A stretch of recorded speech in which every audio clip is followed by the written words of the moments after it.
Hello, everyone. I'm Florence Patterson, and today, guess who I'm interviewing? No, I am not Deborah Watkins, aka Auntie Deb. She is. And no, I'm not a certified life coach. She is. And I am not the author of the book, From Mediocre to Marvelous, Get Out of Your Rut and Live a Fulfilled Life. She is. We are doing something a little different today. And if you have been following the channel, you know that Ms. Watkins has started a series giving life to excerpts from her book on the subject of personal power. In her last two videos, she interviewed a woman on the subject of expert power. She also interviewed me, where we spoke on the subject of having courage. The characteristics that she touches on in her book as it pertains to personal power are expert power, courage, humility, friendliness, listening, being authentic, talents and skills, and flexibility. Today, we are going to focus on authenticity. And I cannot think of a better person to represent this topic, none other than Auntie Deb. So, as Deb told you in her last video, we have been friends for probably now over 30 years. We haven't talked every day, sometimes not even every year. But when we met, we picked up right where we left off. And now it's time to turn to each other once again and talk about Auntie Deb's experiences. So we want to start asking her a few questions and get her side of the story on authenticity. So let's get started. So, Auntie Deb, give us some background on your professional career and how it started, and what did that journey look like for you? Well, first, let me thank you, Flo, for doing this. I'm honored and I really appreciate it. You're welcome. So, the background on my professional career. So, in 1981, I graduated. I'm from Buffalo, New York, from a private college in Buffalo, New York called Canisius College, now Canisius University. And I graduated with a degree in business management. Now, in 1981, a degree in business management was a dime a dozen. It was like thousands of people graduated with that degree between all of the colleges that we had in the area. So business management really, that degree is like a starter. You really have to go on and get an MBA with that degree, and then also have some experience. You need to have some work experience, and I had none because in the business world because I came to college right out of high school. So, so sometimes there's a little validity to maybe a person working first, if they're not really clear as to what they want to do. Some degrees and some professions, like if you're going to be a doctor, you kind of know what you need to do. I just went with the flow because that's what everybody said you should get. And so, again, just like if you get a degree in social work, you really need to get an MSW, and or if you get a degree in criminal justice, then that means you might be going on to be a lawyer, go to law school. So I had one of those starter degrees. So I was out there with everybody else. We trying to get into whatever we can get in, where we can fit in, some type of entry level position. And nothing was really clicking for me at first. I finally got a job at the YMCA, and I was the assistant to the office manager. Made you feel real bad, huh? Okay. And she didn't even have a degree. And I was her assistant. Okay. That's how sad my little degree was at that time. But nothing is a waste of time. So I was working the front desk one day at the Y, and these two gentlemen came in from New York State Civil Service Diversity Management Office out of Albany. Now, if you work for New York State, you know that we refer to, because that's where all the main headquarters are at. So we refer to the main offices as Albany because it's in Albany, New York. So These guys came in from Albany, and they were going to all the community places, all the community centers recruiting for the correction officer exam. And one of the reasons why they did that is because um, corrections had exploded. Like in the 80s, there was like 70 facilities around the state. And so they were in need, and they were like passing us through that academy, because they needed people so fast. But when they came to the desk and they dropped off the pamphlet, they said, "Can we put our pamphlet here? We're trying to recruit for." So I had no clue, because prisons had gotten this fancy name, correction facilities. And so I had no clue what a correctional facility was. So I'm asking them, I'm like, "Well, what is a correctional facility?" And they was like, "Oh, it's where incarcerated individuals are held." They were trying to be, real professional. And I was like, "A prison?" And they was like, "Yeah, yeah, yeah. Well, we call them correctional facilities now." And I was like, "Oh no, I have a degree. I'm not trying to work at a prison like that."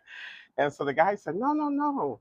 You're what we're looking for, because there's other positions inside of corrections. You don't have to just be an officer. We have teaching positions, we have counseling positions, we have rec leaders. There's other positions." And they was like, "Well, what is your degree in?" And I told them, and so, yeah, we even have business offices inside of facilities. They said, "No, just get in the door. This is a good way to get in the door." Makes sense. And I was like, "Oh, okay, I'll think about it. And as you were saying, last time when I was interviewing you, it only cost $5 Right. back then. And so I was like, "Okay, well, I'll take the little exam, but I ain't trying to work in no prison." I still had it in my mind I wasn't working in no prison. And some months had passed, and I got my recruitment letter, and they were like, "Well, come down here." And I forgot all about the exam. I forgot all about it. So when I got this letter, I had no idea what this was. I'm like, "What are they talking about? Like, come down where?" And so, and then it dawned on me. I was like, "Oh my God." And I'm like, "That's the prison job That I don't want to do. that I don't want to do." And so I'm telling my neighbor, this is funny. I'm telling my neighbor about it. And she said, "Oh, my cousin works, and she's a correction officer. And I know her cousin, Okay. and she's beautiful. She's like this beautiful woman, right? This beautiful, attractive woman." And so I'm like, "She does? She work in a prison?" She's like, "Yeah." She's like, "Come and talk to her." She said, "Yeah, come and talk to my cousin." And so I was like, "Oh, okay." And so I went and talked to her, and she was like, "Girl, you better take that job." And I was like, "What?" And I'm not even going to tell you what I was making at the time, okay? But what I was making, the starting salary for this job was twice as much as what I was making. I can Uh, understand that. Okay. So Definitely. she said, "Girl, you better take that job." And I was like, "Oh, okay, all right." So I went on down there like the movie with Goldie Hawn. I had no clue. I'm going to the academy. I didn't even read the paper. I didn't even have what I was supposed to have when I went to the academy. I was just like clueless. And so got through the academy, became a correction officer, went down to New York City area, Bedford Hills, worked there for a few months. But I was fortunate enough to get back home because all these facilities had opened up. They exploded. Yeah. And so, but I still had it in my mind that this wasn't going to be it for me. So I kept looking for positions, on the board, and I kept looking, still taking exams. And it's interesting though, because I was still an officer, and I did get called by the Social Security Disability Office. Mm. And they had a professional exam that they were recruiting people. New York State had a professional exam that they were recruiting people off of. And so I went down for the interview, and the office was real dark and dank, and I was like, "Oh, I don't know if I want to do this." And then the guy said you wouldn't see people. He said you wouldn't see Oh people no. because if you saw a little old lady coming there on a cane, he was like, "You're going to want to give it you want to give her the money, and so they went by a formula, so everything was numbers for them, and I was like, oh, I'd rather go back to a prison because at least I get to talk to people, And so I did that for so I didn't take the job, and I thought my father was gonna die. He was just like, "Are you crazy?" He was like, "What do you mean you're not taking a job?" Right? Because he hated that I worked in a prison. He really hated it. To the day he died, he hated I worked. And I said, "No, I don't want to do it. I don't think I want to do that job." He was just like, "Oh my God, like, what are we gonna do with this girl?" So, but inmate grievance came up, and I was only an officer like 2.5 years. Wow. And inmate grievance came up, and back then all you needed was a degree in anything. It didn't have to be. It wasn't a degree specific, and that's a inmate grievance supervisor is over a program that's an ombudsman program where inmates can grieve issues. They can have a formal complaint and a formal hearing. And the reason why the department had that position is so that it wouldn't be frivolous lawsuits going into the system. And there was a mechanism they would have to go to before the lawsuits would be able to go into the court system. So I did that program for 4.5 years, and then I looked into becoming a correction counselor.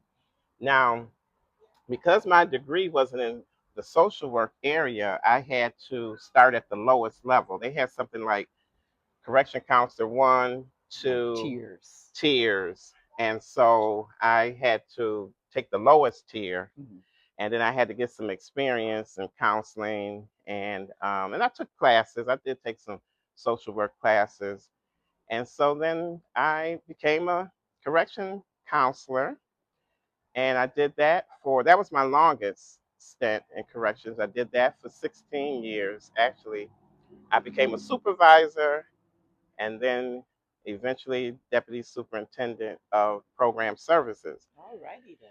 Yeah, God is good. God is good. But The long road paid off. The long road paid off, right? And so, if you go back and look at my other video that I did, my interview with Flo, she and I, did a similar thing, but she left and pursued something entirely different. So, but in between me doing those positions, I was training. I was also a trainer, and so I would train in the office. I wind up working for the Office of Diversity Management, being one of their trainers, and then I did what we called recap, which was recognizing and evaluating waiting. aggressive behavior. But what's the C? Controlling. Yes. Recognizing, evaluating, controlling aggressive behavior. We both did that. Yes. And so we became trainers. That's where we met. I believe, right? That's where we met. That's where we Yes. met. So wait a minute, Auntie Deb. Can I just ask you? I mean, you had a wonderful, sounds like a wonderful career, and you did many things, over the time that you were in corrections from start to finish, because you did retire from there. Tell me a little bit about the staying power. What kept you there? For your entire career, even though you kind of moved up the ladder, actually very quickly, sounds like. But what was the staying power? What kept you in corrections? Some of the things. So, correction is an interesting animal, because of the benefits that we get, and because of um, the ability to move around, I didn't get bored. I didn't get bored because I went to a lot of different facilities. I started at Attica, I was at the Big A, and then I went to Wendy, and then I went back to Attica. No, I went to Albion, which was at the time that I was at Albion, it was co-ed. It was men and women, so that was interesting. And then I bounced back to Wendy, And then I went back to Attica. And then from there, I went to Lakeview.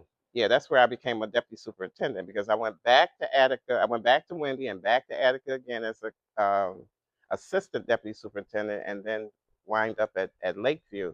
So would you say like every different facility had its own culture? Oh, most definitely. Yes, most definitely had their own culture, and then also the training part kept me in corrections because I was able to leave out of the facility and I would get a break, and then I was meeting people from all over the state.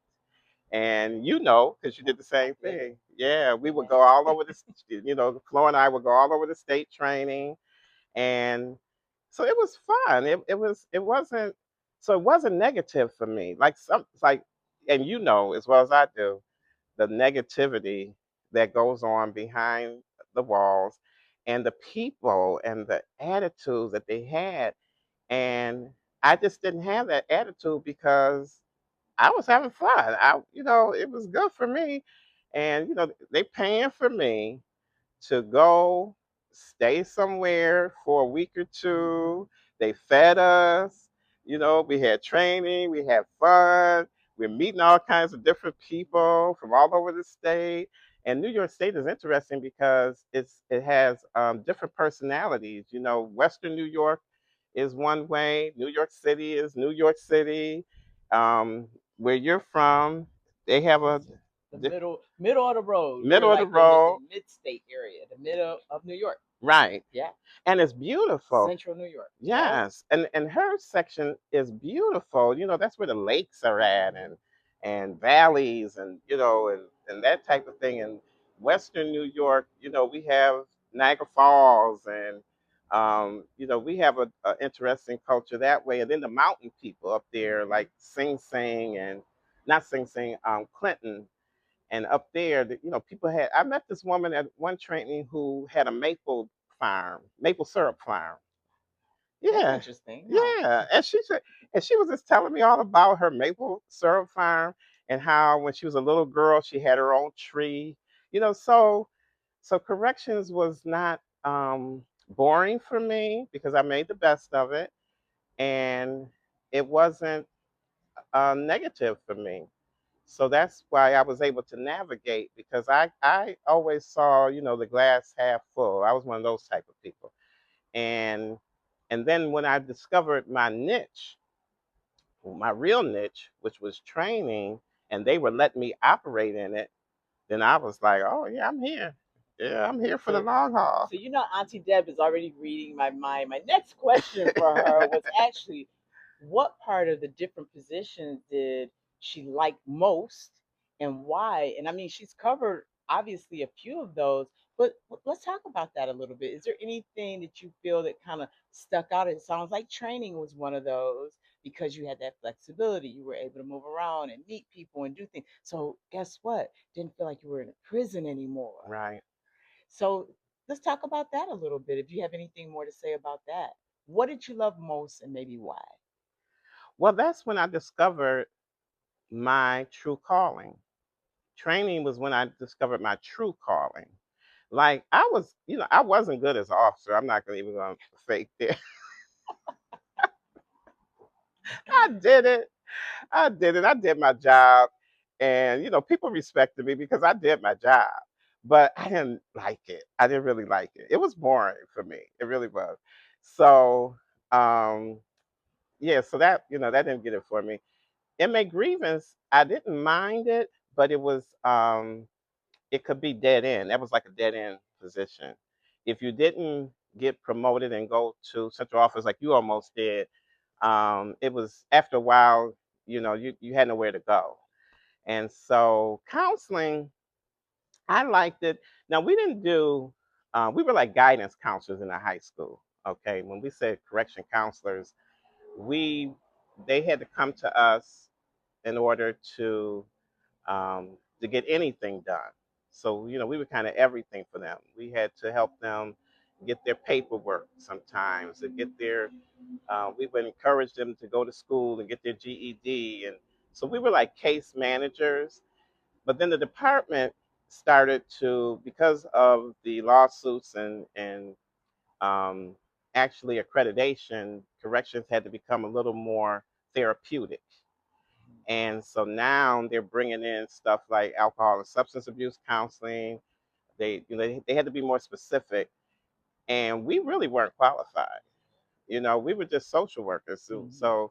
But before they could get to that level to bring in actually people who were certified in those areas, they were kind of throwing us out there like, figure it out, but you got to run this group, okay? Because the courts say we got to run it, okay? And so, but I was kind of like a natural at it, even though I didn't have the certification. I would go and get the information, and I would find people who in that field and say, hey, how do you run a group? This and the other. And so I would make my way, and so I learned a lot, about any of those areas: alcohol and substance abuse, aggression, behavior. Because remember, we had the aggression replacement therapy groups, ART, and then we had sex offenders groups. That one I kind of put my foot down. They were trying to force me into that one, and I was just like, no, I'm not doing that one. That's not the place for you. No, I'm not doing That's that not your one. calling. Right. I wasn't doing that one.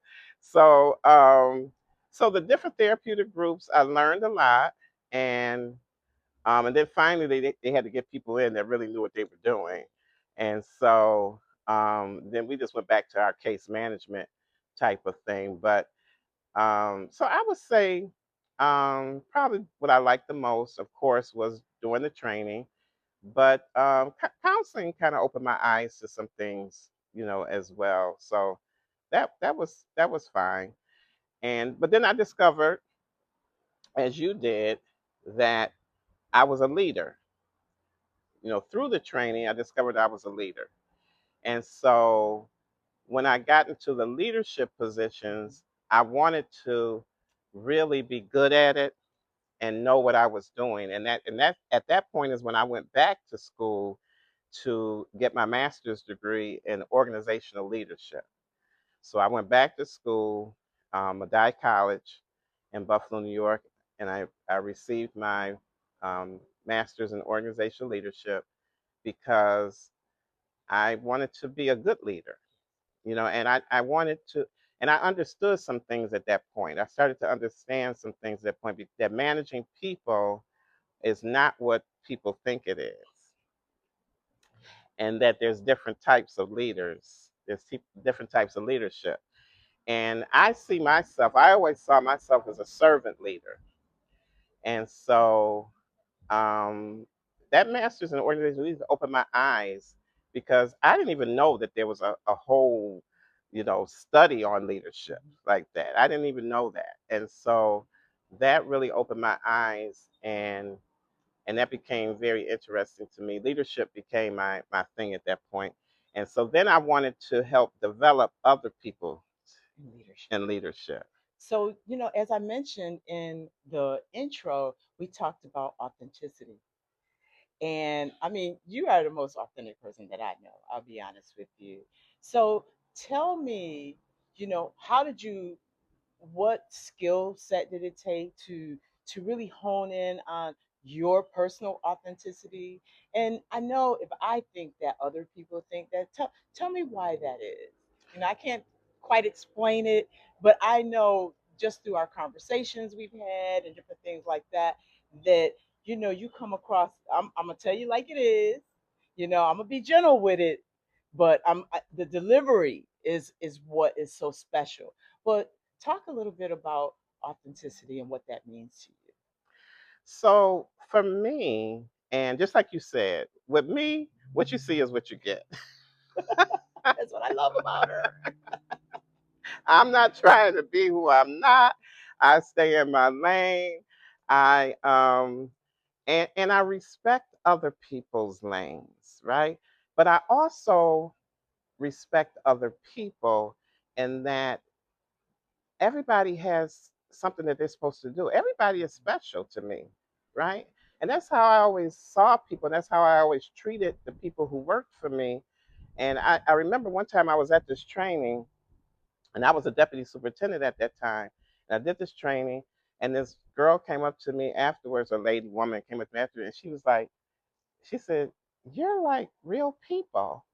And I was like, okay, I know. I guess there's a compliment in there somewhere. Right? I was like, real people? Like, what you mean? And then, she says, yeah, you're just like real people. And I was just like, huh. But I knew what she meant. What she meant was I was approachable. That's what she meant. She meant I was approachable. Because, I mean, we have to be honest. Some people get those positions and, they just think that they're more than they ought to. Now, being a believer and being a Christian, I know doggone well we not. None of that. Okay. But by the grace of God. Okay. And that's real talk. But by the grace of God.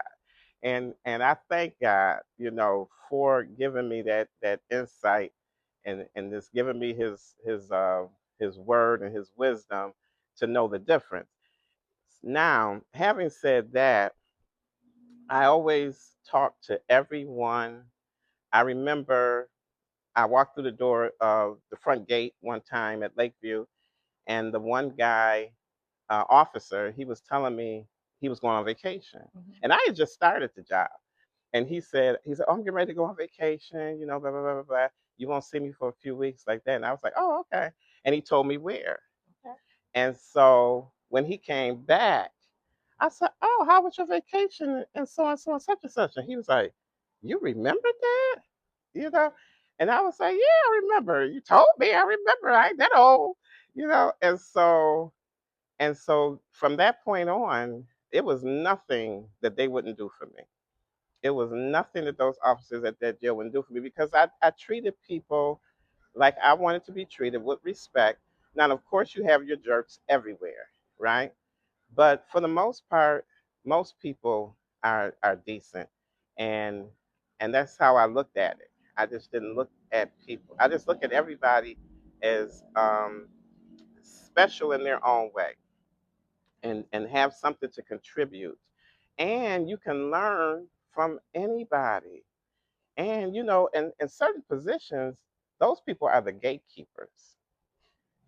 Okay, yeah. Those people are the gatekeepers, and you need to have them in your pocket. Okay, yeah. And this I'm just giving you some leadership stuff right now. Okay, because the maintenance person, okay, the janitors, okay, those are the people. The people you think are the people that you don't need the most are the people typically that you do need the most. Yes. And Auntie Deb, you've shared so much about your career, about leadership, about authenticity. So tell us a little bit about those individuals that might be out here in this rat race trying to get it right. Give us some tips on leadership, authenticity. We'd all be surprised to see that it sounds to me like the little things matter, where we don't think they matter, they really matter. So what type of advice would you give to someone that's out here, just trying to make it happen? Right. So now I've been out of the work, the so-called rat race or the workplace now for a number of years. And so I don't pretend that I know what's going on right now out there, but I do have some children that's out there, so they keep me a little abreast about what's going on. They're millennials, so I'm always asking them questions. But technology has changed our life, right? Technology has changed our life, right? And all we hear now is AI, AI, AI, AI. Okay, now, and my brother works in technology. That was his field. He still does, and he hates AI. He hates AI, and I'm like, how do Because you? it's a cheat. Yeah, so he hates AI, and I'm like, how do you hate AI? You're a tech person. Like, how do you hate AI? And he hates it because he feels like it's going to replace people. So I'm like, okay, So this is how I think as a critical thinker, right? If AI is getting ready to change the world, right? And you're out there and you're because I was having this conversation with him, and I'm gonna get back to that point. I was having this conversation with him. I said, "Well, what jobs do you think AI is going to replace? Because it can't replace everything, right?" And he was like, "Just about everything." And so his wife was saying to me, she said, "Listen, they're trying to get us," and she works in the medical field. She says they're trying to get us to feed AI information now. And I said, "Well, what would that look like?" She said, "This is what it would look like. So if you're one of those people that don't want to see a doctor, right? You don't want to wait around, you don't want to see a doctor, you can go into a room, put in all of the symptoms and the information, okay? Put your little arm in a sleeve. Everything could be done, but based on all of the information that has been fed, they can give you a diagnosis." Wow. Now, I don't know if that's happening yet, but I'm not too certain that it would not be happening. And I was like, wow, right?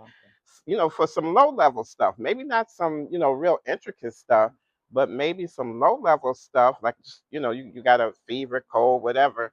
You might be able to go in a room, do, do, do, do, do, do, do, and the machine diagnoses you. Wow. That's interesting. Right. Really. Yes. Interesting and scary. That's scary. Okay. And so I said all that to say to young people out there now, find out what jobs they're predicting may be replaced by AI, okay, and what cannot be replaced by AI, okay, what cannot be replaced by AI. And I would be doing my research, okay. That's the advice I would be giving right now is I would be doing my research, okay. Now, if you're in the workplace now, all right, you got to stay ahead of the trends. You got to keep your ear to the ground and listen and hear what's going on out there.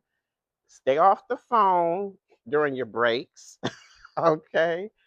Find out what's happening in your company, do your homework, do your research, and just make sure that you're staying ahead.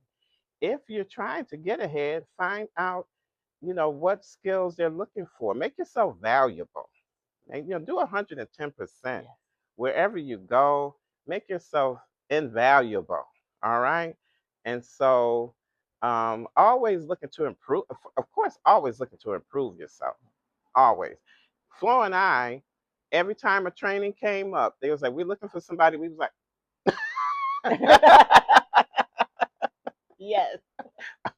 right? Put You our know, hands up. we Yes. put our hands up. Now, let me tell you where that came in valuable for me. When I left corrections, so now let me tell you how that came in handy. I got my master's from Madai College, and a professor there, she said to me, "Deborah, I want you to teach." She said, "You got a master's now." She says, "I watched you during class. You have the skill. You can be one of our adjunct professors." And I was like, okay. So as a result, I became an adjunct professor at the college. And then I went on to become a director of a program later on. This is after I retired. I became a director, believe it or not. And I did like you, Flo. I was like, I am never working in a prison ever again in my life. What did I wind up doing? Madai College had a college and prison program. And I became the director of that program only for 2 years, but it was another position that I had besides corrections as a professional.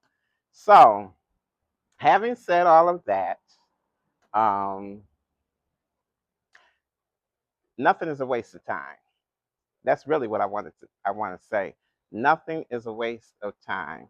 And so all of the training, all those years of training, when I stepped on that college campus and stepped into that classroom, it was just second nature. It was just second nature. Yeah.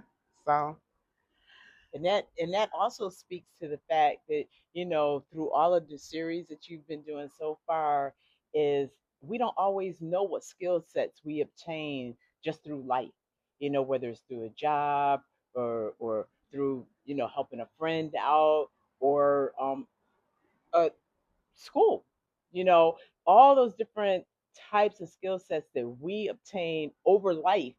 It's funny how you can just plug them in as though, it was very natural. And I right. think that's what you speak to, the fact that, you never thought in a million years you'd be teaching in the classroom, probably. Never, you know never thought that. Never. But just being myself and being true to who I am, staying in my lane. And that's what authenticity is about. Is just being true to yourself, staying in your lane, and it works out for you. It benefits you. it definitely does. It Yeah. definitely does. So, well, I think we covered me. What do you think? I think so. This pretty much wraps it up. Again, another afternoon with Auntie Deb. Make sure you check her out. Okay? Bye bye. Subscribe, press the like button, and share. Okay? Help me out, y'all. Help me out.